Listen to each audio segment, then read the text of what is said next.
Good morning. It's the Orlando Garden coming at you.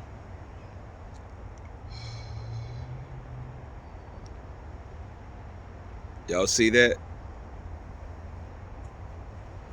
It's cold.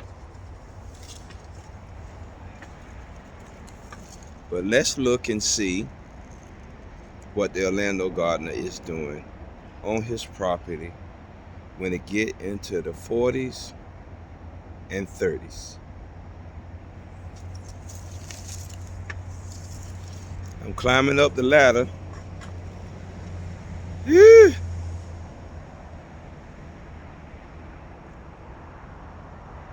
Any smoke out?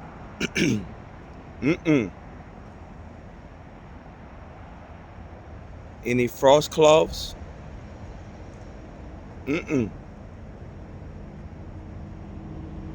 Any blankets? Mm-mm. Why? Because it's not in the 20s. One of the most frequently asked questions that I get, and my phone is ringing, from subscribers and gardeners, is that Pickering? Hi, Pickering. It has a pinnacle coming. That's a mango waiting on you.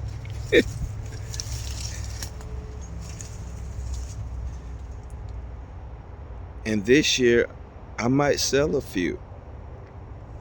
Shh. Don't tell anybody.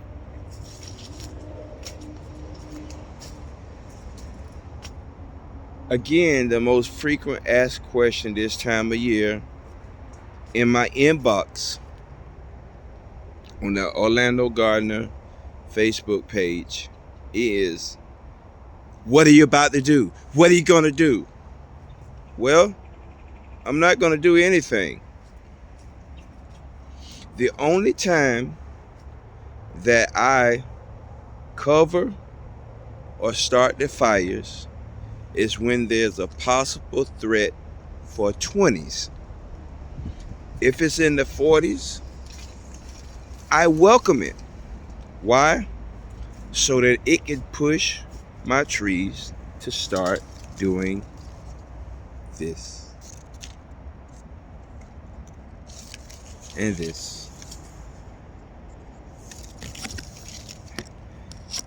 Be not afraid of 40-degree weather, 50-degree weather for sure, and even 30-degree weather.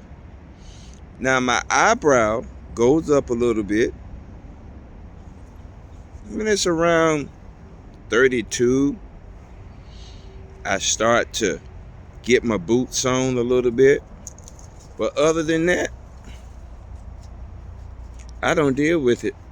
I do nothing because the mango trees can handle it. They have no problem with dealing with 40s and 30-degree old stuff. Well, what happens when the 20s do arrive? And actually, for the last 3 years, we've had, hi, Mr. Helicopter. We've had 20-degree weather to show up for 2 days. Last year, 2 days. Year before that, 2 days. Year before that, and it was enough to do damage. But I don't expect for those 2 days to happen this year. Hopefully, prayerfully. But what happens if it does? What do I do? Well, one of the first things I do, as you can see, my covers are still over here, and it's cold this morning. It's like 43 degrees right now. My covers are still in the barrels. One on the ground. I haven't touched them. But if it happens to start to go in that direction, I use 3 things. 3. 1, a blanket to some type of cloth, frost cloth, plastic cover, and pull the mulch up real heavy around the base. Get out of the way. Look how high up this mulch is, piled up here. I do that for composting anyway, for the ground around the fruit trees to be fertile and good, because there's nothing like back to Eden gardening. Listen, mulching is absolutely phenomenal. You cannot go wrong with mulching. Go to your local neighborhood tree cutters, pay them $10 or $20. They'll come and dump as much mulch on your property as you could possibly imagine.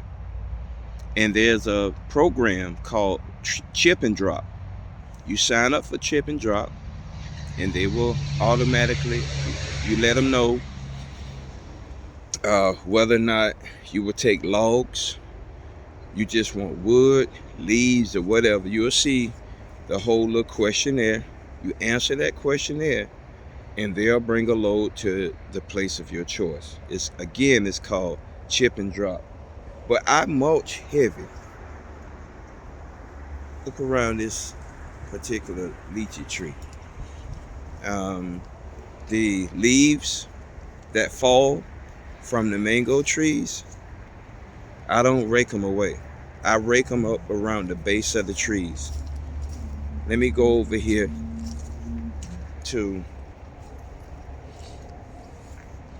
my Malika tree and my Graham tree.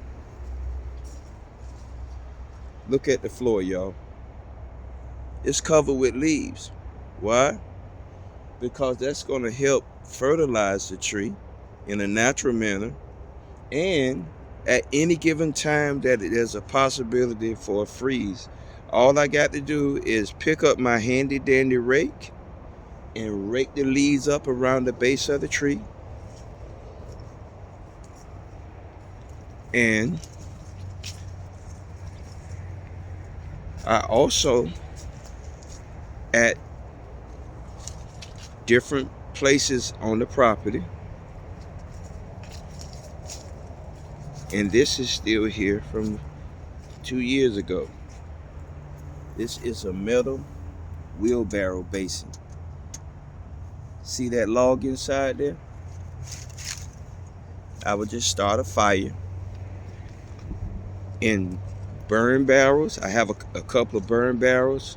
I have a burn barrel and a couple of those basins like that. And I just change the temperature on the property by a few degrees, because that's all you needed. We normally, if we do get down really bad, it's normally about 29, 28. But if we can bump it up into the 30s just by having a few burn barrels on the property, it'll make the biggest difference. But I've learned over time, frost cloth or cover, just a tarp and a blanket. Those are the two things as far as on the tree. But outside of that is mulch, heavy mulch, and a couple of little burn barrels, and you won't have an issue. Now, if you want to look back a few years ago and look at the video called Aftermath, you'll see what happened to my garden after that freeze in 2017. Yeah, that made my buddy Orlando backyard gardening want to quit. But I encourage Gilbert to not give up, but to keep going. And look at his yard now. Shout out to Orlando Backyard Gardening. Y'all check his channel out. His property is not as big as this, but you don't need all this. This is extra. It's too much. But give him a shout out and show him some love by subscribing over there. So again, there's not a lot to do. Create